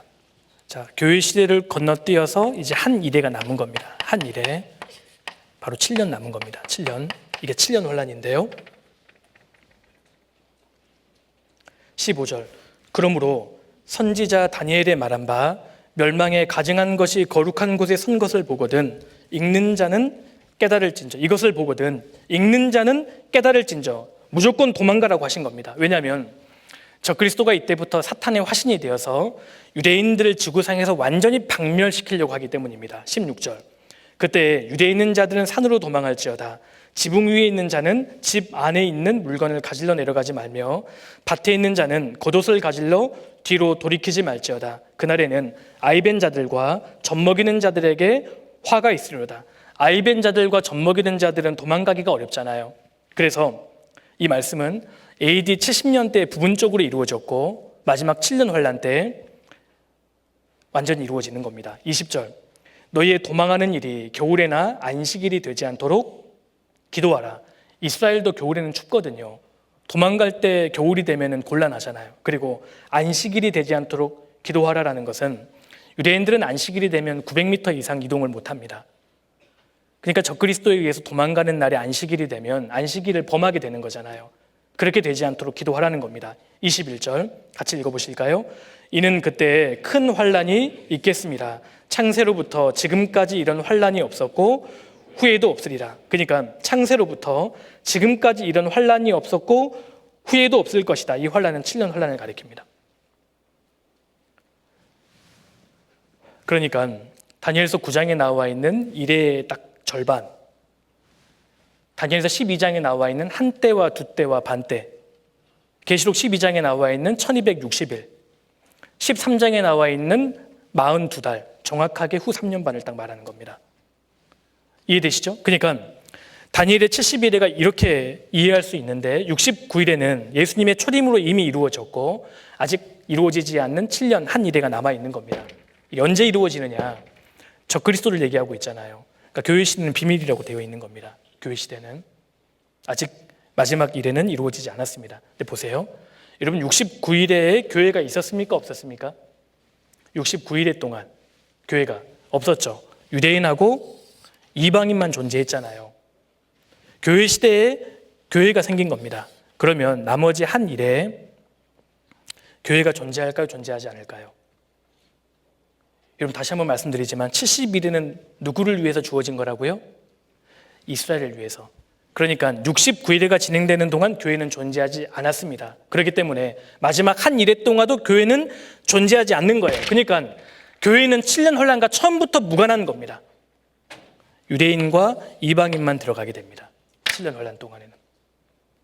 그래서 70일회를 건전하게 바르게 이해하면 환란 전 유거를 믿을 수밖에 없다. 이해되시죠? 지금 거의 끝나가거든요. 지금 시간이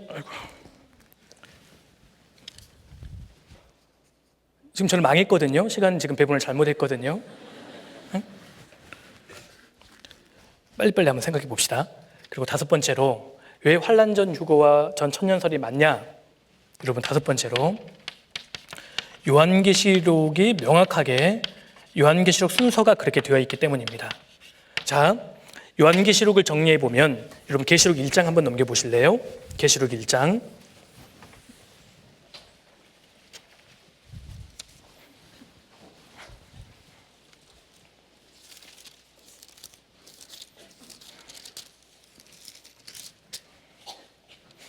계시록 1장 19절입니다. 자, 요한계시록을 한 구절로 딱 요약을 한다면 계시록 1장 19절이 되는데 19절 같이 읽겠습니다. 그러므로 내 본 것과 이제 있는 일과 장차 당할 일을 기록하라. 자, 요한계시록의 내용을 구분해 보면 세 가지로 구분해 볼 수 있습니다. 먼저 내 본 것과 요한계시록이 먼저 내 본 것, 그러니까 사도 요한이 본 것이 있습니다. 이 내용은 계시록 1장의 내용입니다. 사도 요한이 부활하신 예수님을 실제로 봤잖아요. 그리고 이제 있는 일과 이제 있는 일은 계시록 2장, 3장을 의미합니다. 7교회, 그러니까 교회 시대를 의미합니다. 교회 시대. 이제 있는 일, 지금 이루어지고 있는 일이 교회 시대 때 이루어지고 있잖아요. 그리고 장차 될 일을 기록하라고 했는데 장차 될 일은 4장부터 마지막 22장까지인데 이 순서를 보세요.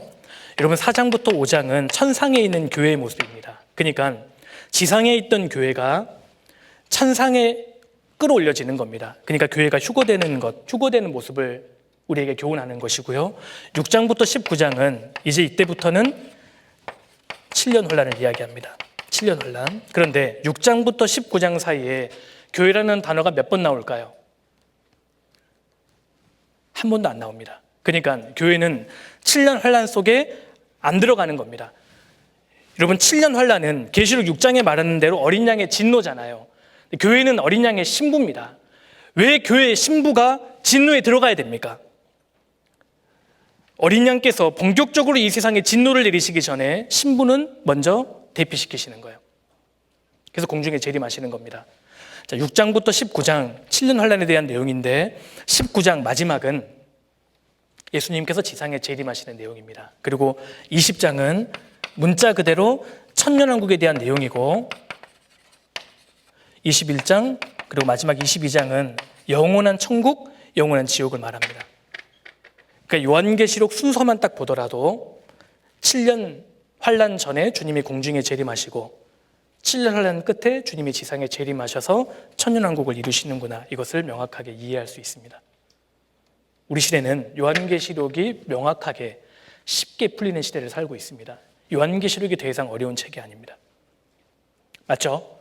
그리고 마태복음 24장을 한번 넘겨보겠습니다.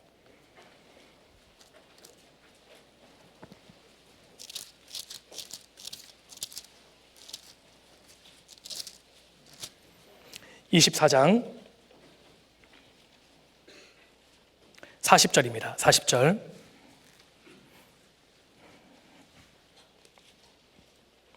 그때 두 사람이 밭에 있음에 하나는 데려감을 당하고 하나는 버려둠을 당할 것이요 두 여자가 매를 갈고 있음에 하나는 데려감을 당하고 하나는 버려둠을 당할 것이니라.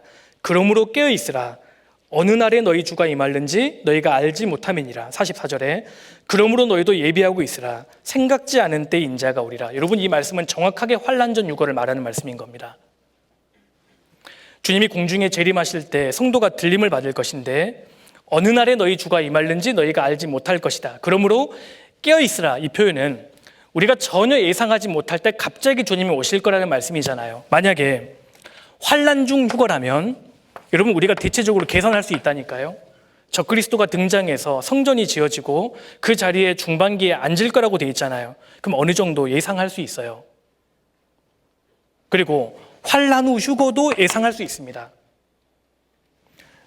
적그리스도가 성전에 딱 앉고 나면 정확하게 42달이 지나서 주님이 재림하신다면 계산할 수 있잖아요. 환난 전 휴거여야만 이 말씀이 해당이 되는 거예요. 그래서 마태복음 24장 40절부터 나와 있는 말씀을 근거로 보면 환난 전 휴거가 맞을 수밖에 없습니다. 그리고 성경은 여러 군데에 문자 그대로 환난 전 휴거 그리고 전 천년설을 말하고 있는 겁니다. 짧게 찾아봅시다. 데살로니가 전서 4장을 한번 넘겨보겠습니다. 4장 16절. 성경은 명백하게 환난 전 휴거와 전 천년설을 주장합니다.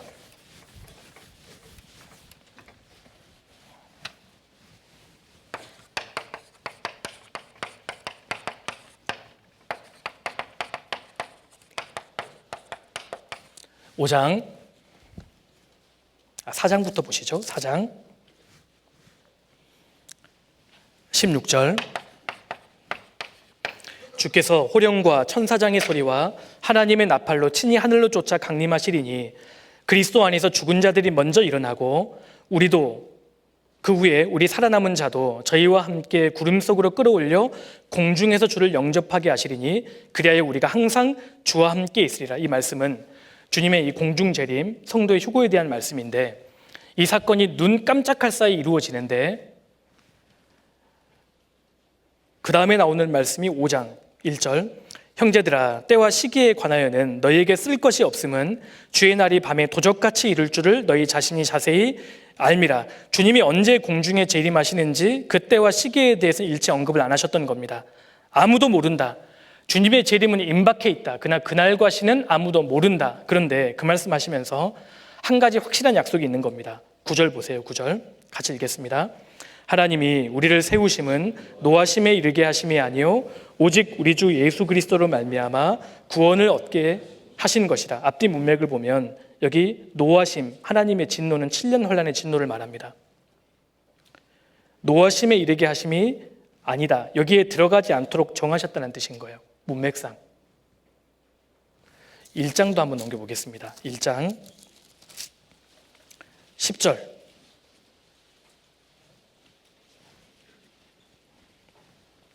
또 죽은 자들 가운데서 다시 살리신 그의 아들이 하늘로부터 강림하심을 기다린다고 말하니 이는 장래 노하심에서 우리를 건지시는 예수시니라. 데살로니가 성도들은 여기 죽은 자들 가운데서 다시 살리시는 예수님의 강림을 실제로 기다렸습니다. 근데 그 예수님이 누구냐? 장래 노하심에서 우리를 건지시는 예수라. 이게 장래 노하심도 7년 환란을 말합니다. 그러니까 데살로니가전서 1장 그리고 5장 다가올 진노가 닥치기 전에 하나님께서 교회를 건져내실 것을 분명히 말씀하고 있습니다. 환난 전 휴거가 맞잖아요. 그 외에도 이 데살로니가 후서 2장, 계시록 3장 이런 말씀을 보면 주님께서 교회를 7년 환난 전에 건져내실 것을 명확하게 말씀하고 있는 겁니다.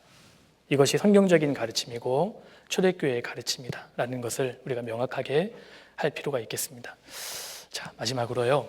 우리 시대에 이루어지고 있는 그 징조 중에 하나를 좀 간략하게 말씀을 드릴까 하는데, 우리 대학생 형제 자매님들이 이걸 좀 정리를 해두고 있으면 좋겠다 싶습니다.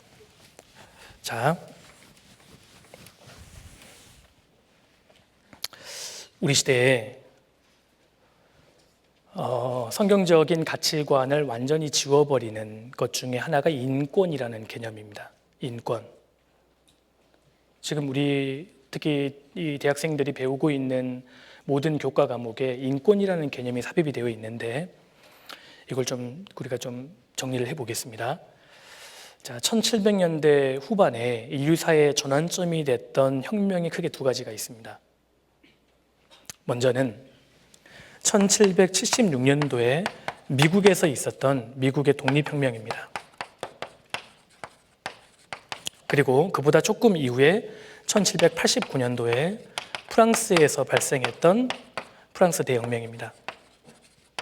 자, 프랑스 대혁명은 들어보셨죠? 1700년대 후반에 발생했던 혁명이지만 인류사에서 엄청난 전환점이 됐던 두 가지 혁명인데, 그 내용을 분석해 보면 전혀 다른 상반된 혁명이었습니다. 먼저 미국의 독립혁명이 뭔지 아세요?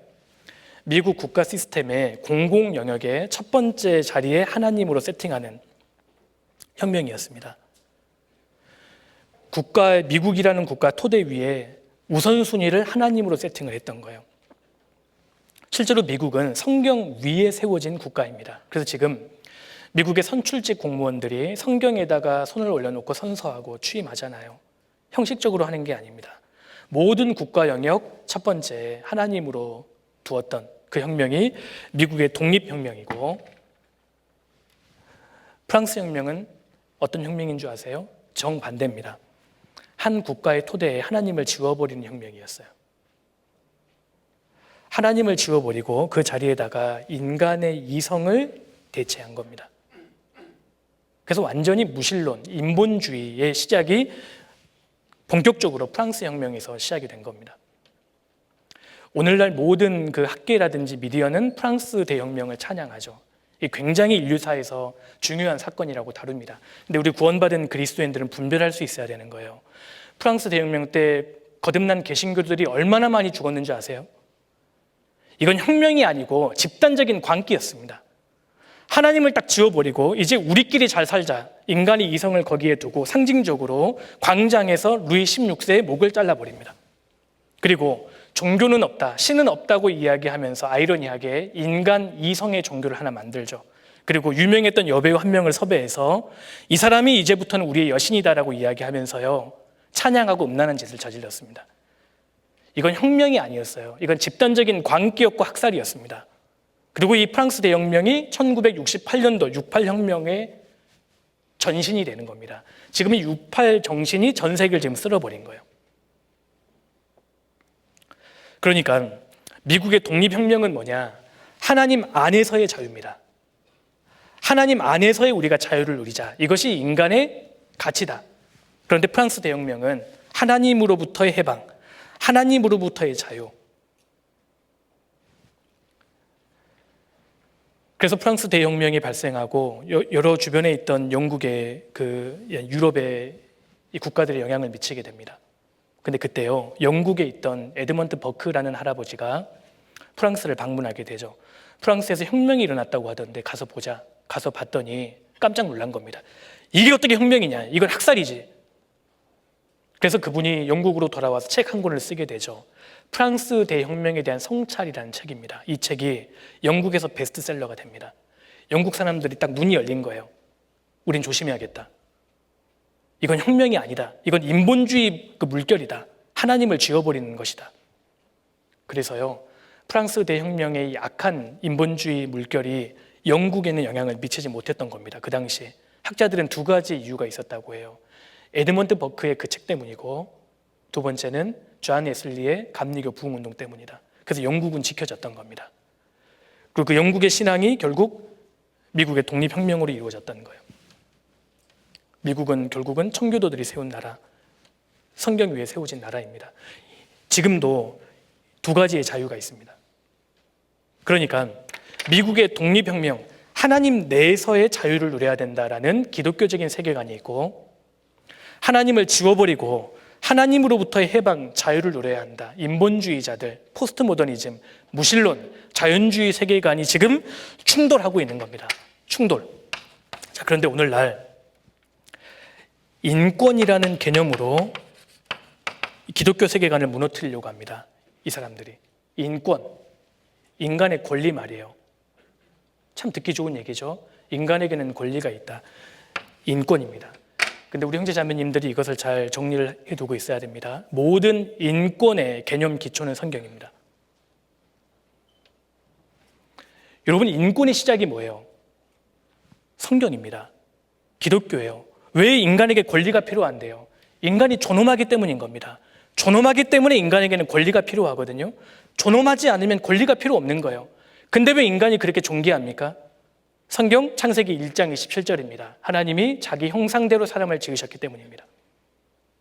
그렇기 때문에 하나님 창조주로부터 받은 권리가 있는 거예요. 그것이 인권입니다. 그래서 인간은 존귀한 것이고, 인간은 생명을 보호받을 수 있는 권리가 있고 자유를 누릴 권한이 있다. 이것이 인권의 기본 개념입니다. 그러니까요, 성경, 복음을 제외하고는 인권을 논할 수가 없는 거예요. 여러분 생각해 보십시오. 성경이 전해지는 곳마다 인권이라는 개념이 생기기 시작했고, 노예 제도가 철폐되고요, 여성의 인권이 신장되기 시작했던 거예요. 어느 나라가 마찬가지입니다. 복음이 전해지고 성경이 들어가잖아요. 인권이 신장이 됐던 겁니다. 여러분, 영국의 노예 제도를 폐지했던 사람이 누구예요? 윌리엄 밀버포스입니다. 개신교였어요. 구원을 딱 받고 나니까 노예들이 있는 거잖아요. 이거 노예 제도는 성경적이지가 않다. 모든 사람은 하나님 앞에 존귀하다. 여러분, 근대 인권 체계의 개념은 인간의 존엄성으로부터 권리를 추론하는 방식이거든요. 그럼 인간이 왜 존귀하냐? 하나님의 형상대로 지음받았기 때문이다. 성경 외에 인권을 설명할 수 없다는 겁니다. 지금 이슬람 나라들을 보세요. 여성이 인권이 있어요? 여러분, 이란에서요, 여성이 인권이 없습니다. 히잡을 쓰고 다니잖아요. 사우디아라비아에서는 여성이 운전면허 따기가 어렵습니다. 힌두교도 마찬가지인 거예요. 조선도 마찬가지였습니다. 여러분, 여성과 아이들은 짐승보다 못한 대우를 받았습니다. 근데 언제 이게 바뀐 거예요? 성경이 들어오고부터입니다. 기독교가 전파되고 복음이 전해지자 인권이라는 개념이 정상적으로 작동되기 시작했던 겁니다. 근데 문제는 이 사람들이 기독교 세계관을 무너뜨리기 위해서 인권을 운운한다는 겁니다, 지금. 이게 얼마나 아이러니한 줄 아세요? 이 사람들한테 물어봐요. 인간은 왜 존귀한데요? 대답을 못합니다. 인간이 왜 존귀한 거예요? 하나님을 제외하고는 인간의 존엄성을 설명할 길이 없습니다. 그래서 이 사람들이 뭐라고 답하는 줄 아세요? 그냥 존귀하자고 치자. 그리고 넘어갑니다. 그리고 기독교 세계관을 무너뜨리기 위해서, 성경적인 가르침을 완전히 무너뜨리기 위해서 이 사람들이 쓰는 용어가 인권. 그러니까 이 사람들이 말하는 인권이라는 게 뭐냐면, 존귀한 사람을 짐승보다 못한 존재로 전락시키는 것을 오늘날 인권이라고 얘기합니다. 자세히 들어보세요. 좋은 말 하는 것처럼 들리는데 앞뒤가 맞지 않습니다. 성경을 제외하고 인권을 설명하려고 하면 사실은 말이 되지 않는 겁니다. 그리고 자, 봅시다. 여러분, 인권이라는 개념은 어떤 세계관을 기준으로 두고 볼 것인가에 따라서 전혀 다른 개념이 도출됩니다. 그러니까 세계관은 결국 두 가지밖에 없거든요. 기독교적인 세계관과 무신론적인 세계관, 인본주의적인 세계관이 충돌하는데, 여러분, 기독교적인 세계관, 성경적인 가치관으로 보면 인권이 뭐죠? 하나님께 부여받은 거예요. 그러니까 절대적인 겁니다. 동시에 제한적이에요. 다시 말씀드릴게요. 기독교적인 세계관으로 보면 인권이라는 것은 창조주께 부여받은 것이기 때문에 절대적이지만 동시에 제한적입니다. 무슨 얘기냐? 인권의 한계는 하나님이 설정하시는 거예요. 동산에 있는 모든 나무의 실과를 내가 임의로 먹어라. 인간에게 주신 권리입니다. 단 선악을 알게 하는 나무의 실과는 먹지 말라. 제한을 두셨잖아요. 그래서 하나님이 제한을 두신 것을 넘어가는 것은 권리가 아니라 이것은 죄 혹은 타락을 의미합니다. 그런 의미에서 동성애는 인권입니까? 인간의 권리인가요? 하나님이 허락하신 적이 없잖아요. 이건 죄의 타락이지 인권의 문제로 적용하면 안 된다는 겁니다. 인권은 하나님이 우리에게 부여하시는 것이기 때문에 하나님이 그 경계, 범주를 설정하시는 거예요. 하나님이 설정하신 제한과 범주를 넘어가는 것은 이건 권리의 문제로 접근할 것이 아니라 이건 윤리의 문제로 접근해야 됩니다. 근데 오늘날 인권의 이 개념의 문제는 윤리의 문제를 자꾸 권리의 문제로 바꾸기 때문입니다. 그런 의미에서 낙태는 인간의 권리입니까? 아닙니다. 너가 힘들면 태아 그냥 집어도 돼. 그건 너의 권리야. 너가 결정할 수 있어. 성경은 그렇지 않습니다. 여러분, 인본주의자들이 만들어낸 인권의 개념은 인간 스스로가 인권의 한계를 만들 수 있다는 겁니다. 한계를. 너가 하고 싶은 거 무조건 다 해. 그게 권리야. 이렇게 가르칩니다. 기독교적인 세계관은 하나님이 인권의 한계를 정하십니다. 그리고 기준은 하나님 말씀인 거예요. 그 기준을 벗어나는 순간 그건 권리의 문제가 아니라 그것은 타락, 죄를 의미한다는 겁니다. 그런데 인본주의자들이 설정한 인권의 개념은 인간 스스로가 인권의 한계를 지을 수 있다, 만들 수 있다. 너가 하고 싶은 대로 다 해. 에덴 동산에서 마귀가 이걸 얘기한 거 아니겠어요? 너가 먹고 싶으면 먹을 수 있는 권리는 너한테 있어. 이것이 충돌했던 겁니다.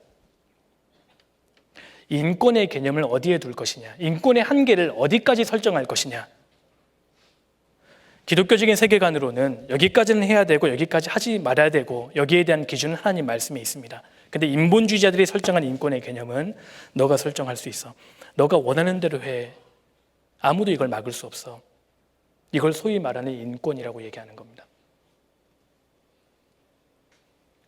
오늘날 인권 교육의 문제는 윤리의 문제를 권리의 문제로 바꿔서 얘기한다는 것. 옳고 그름의 문제를 권리의 문제로 치환해 버립니다. 그래서 마치 기독교가 반인권적이고 반문명적인 것처럼 이야기를 합니다. 여러분, 오늘날 이 인권의 개념을 주도적으로 그 사람들에게 어린아이들부터 심어줘서 완전히 사람들의 머릿속에서 기독교적인 세계관을 무너뜨려 버립니다. 시간은 지나긴 했지만 그 대표적인 한 사람을 제가 좀 소개해 드릴게요. 여러분, 이건 좀 알고 계셔야 할 것 같아요. 이 사람인데요. 그 앨리스 앤 베일리라는 그 사람입니다. 이 사람이 이제 미국, 영국의 작가인데 이 사람은 신지학회라는 이 학회를 만들었습니다. 이거는 말 그대로 이 오컬트 운동입니다. 영매입니다. 영매. 대표적으로 반기독교적인 단체이고요. 이 사람은 루시퍼 숭배자입니다. 그리고 뉴에이지라는 용어를 처음으로 사용한 사람이기도 합니다. 이 사람이 루시퍼 출판사를 만들었는데 나중에 이 어감이 안 좋아서 루시스 트러스트라는 그 이름으로 바꿨습니다. 이 단체가 유엔의 산하 NGO 기구로서 현재 전 세계 6,000명의 그 직원을 두고 전 세계에 있는 대학교 교재를 발간하고 있습니다. 이 단체의 본사가 미국 뉴욕의 월스트리트 666 건물에 있어요. 이 사람 이야기합니다. 세상의 지배는 다음 세대의 교육에서 이루어진다. 교육을 잡으면 내가 세상을 지배할 수 있다. 그래서 이 사람이 책을 굉장히 많이 썼거든요. 제가 알기로 40권 넘게 책을 발간했는데 책을 발간하는 목적은 기독교를 대체할 수 있는 가치체계를 만든다는 겁니다. 그리고 인권과 평화의 이름으로 세상을 지배할 것이다 라고 말합니다. 이 사람이 사악한 이유는 노인들을 상대로 하지 않았다는 겁니다. 어린아이들을 공략했습니다. 어릴 때부터 아동들을 대상으로 기독교 세계관을 무너뜨리기 위해서 인권이라는 개념을 활용했어요. 그래서 이 사람이 기독교를 무너뜨리는 전략 10가지의 전략을 70년 전에 발표했는데 잠깐 보여드릴게요.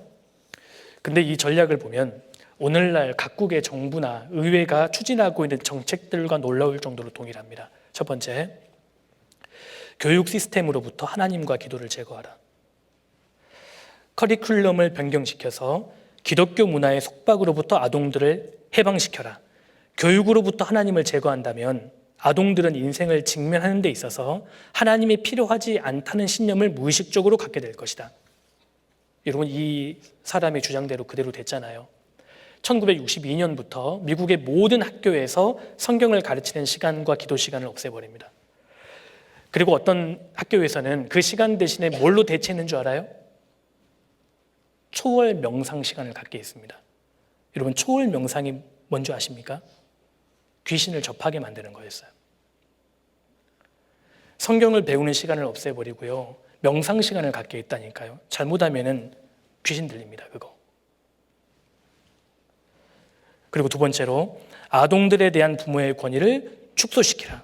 부모와 자식 사이의 의사소통을 끊어라. 부모들이 자신들이 지키는 기독교적 전통을 자녀들에게 물려주지 못하게 함으로써 부모의 전통이라는 속박으로부터 아동들을 해방시키기 위함이다. 구체적으로요, 첫 번째, 아동 권리를 과잉되게 신장시켜라. 두 번째, 체벌을 폐지하라. 지금 처벌이 폐지됐죠? 체벌이. 우리나라도 마찬가지입니다. 그리고 교사가 누구냐? 10가지 전략의 실행 요원이다.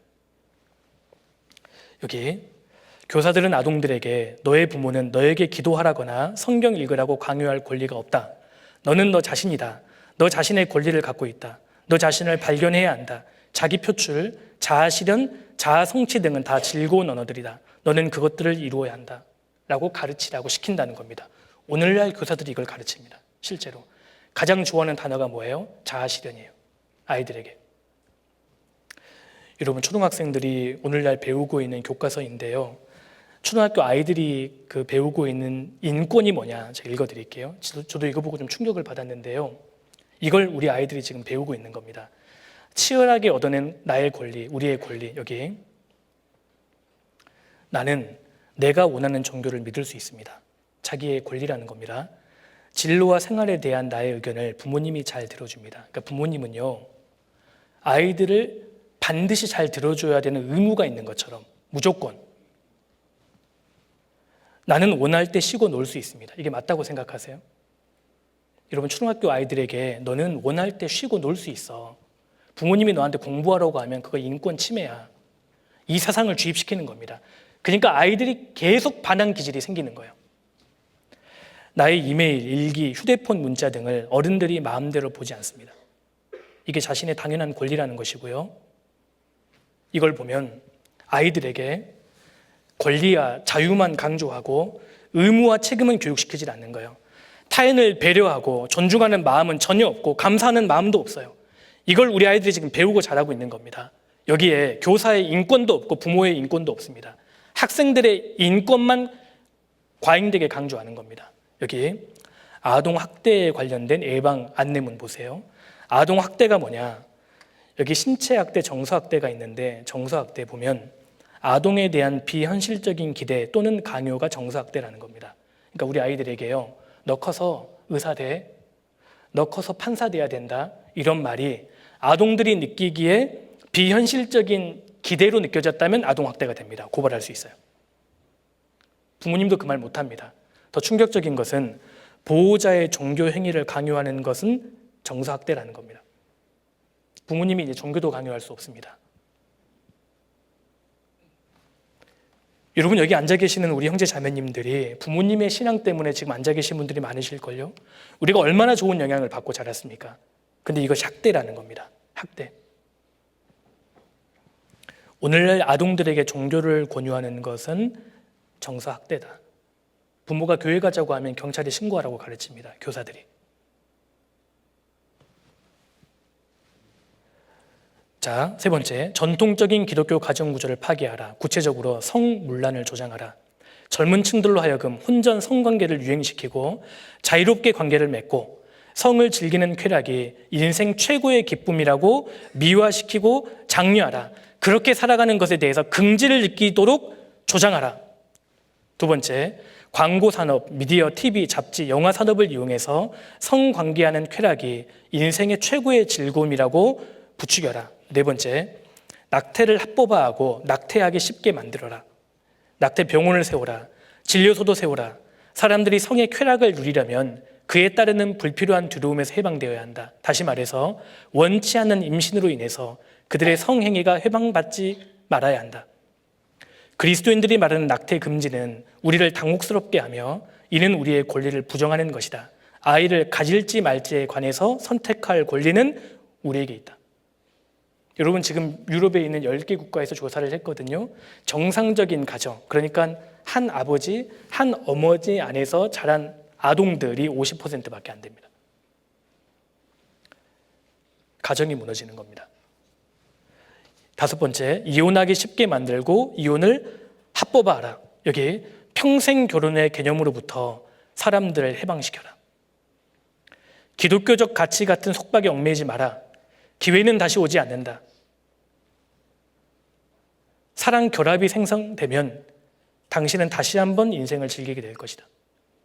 6번째, 동성연애를 대체 생활 방식으로 만들어라. 섹스하는 쾌락이 인간 최고의 즐거움이어서 누구도 이런 즐거움에서 제외되어서는 안 되며 그 즐기는 방법에서도 제약을 받아서는 안 된다. 동성연애든지 근친 상간이든지 수간이든지 아무튼 쌍방에 합의하기만 하면 어느 형태의 섹스도 허용되어야 한다. 동성애를 생활 방식으로 만들라는 겁니다. 우리 시대입니다. 우리 시대는 종교의 자유보다도 성소수자의 권리가 우선이 되는 거예요. 웃기지 않습니까? 여러분, 종교의 자유는 헌법상의 우리의 권리입니다. 성소수자의 권리는요, 헌법상의 권리가 아닌 거예요. 일부 잘못된 조례에서 지금 제정이 되어 있을 뿐입니다. 그런데 헌법상에 제정되어 있는 우리의 권리를 이 성소수자의 권리로 탄압한다는 겁니다. 그리고 예술의 품격을 떨어뜨려서 미친 예술이 되게 하라. 인간의 상상력을 더럽히고 타락시키는 새로운 형태의 예술로 장려하라. 미디어를 활용해서 선전하고 인간의 사고방식을 바꿔라. 인간의 태도를 바꾸는데 가장 효과적인 최대의 경로는 미디어다. 신문, 라디오, TV, 영화를 이용하라. 미디어뿐만 아니라 광고회사, 5개 광고판, 잡지까지 활용해라. 그리고 종교 통합운동을 일으켜라. 자신들만이 천국에 갈 수 있는 유일한 길이라는 기독교의 주장을 분쇄하라. 그리함으로써 기독교는 격화될 것이고 여타 종교들이 신장될 것이다. 마지막으로 각국의 정부로 하여금 위의 모든 사항들을 법제하도록 하라. 우리 시대가 그러합니다. 지금 우리나라도 차별금지법과 같은 악법들이 지금 발의되어 있습니다. 이 인권이라는 개념을 어떻게 설정할 것인가에 따라서 이상한 논리가 지금 얼마든지 나올 수 있다. 우리가 이런 시대를 살면서 성경적인 가치관으로 우리의 사고를 정립할 필요가 있다라는 것을 좀 말씀드리고 싶습니다. 특히 대학생 때 필요합니다. 자, 마지막으로 우리 요한계시록을 찾겠습니다. 계시록 22장입니다.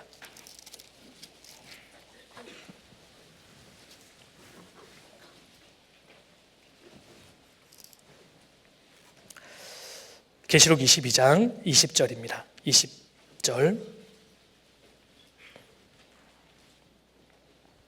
자, 우리 마지막으로 20절 같이 한번 읽겠습니다. 이것들을 증거하신 이가 가라사대 내가 진실로 속히 오리라 하시거늘 아멘 주 예수여 오시옵소서. 우리 시대에 구원받은 그리스도인들에게 정말 필요한, 우리가 정말 마음속에 간직하고 살아야 될 말씀 중에 하나라고 생각합니다. 내가 진실로 속히 오리라 라고 주님 말씀하시고 구원받은 성도들은 아멘 주 예수여 오시옵소서 이렇게 화답해야 합니다. 마라나타. 아람어로 마라 하면 주님이란 뜻이고 나타 하면 오다라는 뜻입니다. 마라나타, 주님이 오신다. 마지막 때를 살고 있는 우리가 이렇게 세상이 악하게 타락되고 있는 것을 실제로 보고 있는 우리가 마음속에 간직해야 되는 신앙이라고 생각합니다. 마라나타. 머지않아 모든 것이 역전될 겁니다. 구원받은 그리스도인들이 말할 수 없는 상급을 받게 되고 영광의 트로피를 받게 됩니다. 하나님이 내 눈물을 닦아주시고 내가 주님과 교회를 위해 수고했던 모든 것에 대하여 철저하게, 아니 분이 넘치도록 보상을 받게 됩니다. 그 순간을 우리가 참으로 고대한다면 이 과정 속에 어떠한 대가를 지불한다 할지라도 우리는 결코 포기하지 않을 겁니다. 아멘 주 예수여 오시옵소서. 마라나타. 나는 세상에 살지만 이 세상을 사랑하지 않을 것입니다.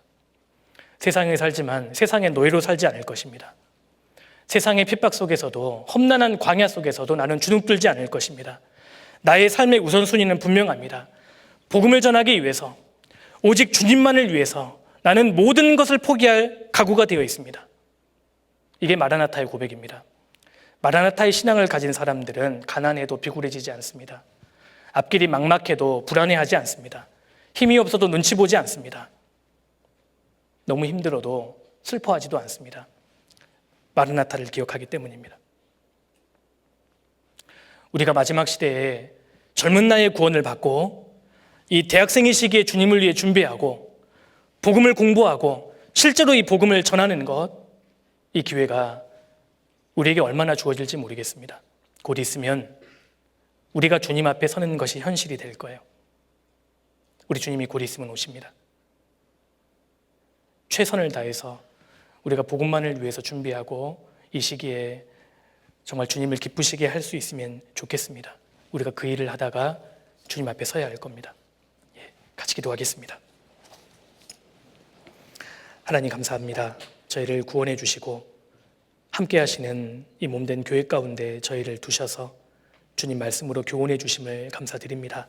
주님 오실 날이 얼마 남지 않은 마지막 때 세상은 날로 악해지고 성경적인 가치관이 무너지고 있습니다. 이때 하나님 구원해 주신 것 다시 한번 감사드리고 우리가 깨달은 이 복음을 더 많은 사람들에게 준비하고 또 우리 대학생 형제 자매님들 신앙을 더욱 견고하게 세워주옵소서. 이어지는 모든 일정도 주께 의지합니다. 저희를 언제나 사랑하시는 예수님 이름으로 기도드렸습니다. 아멘. 늦게 끝내드려서 죄송합니다. 식사 맛있게 하세요.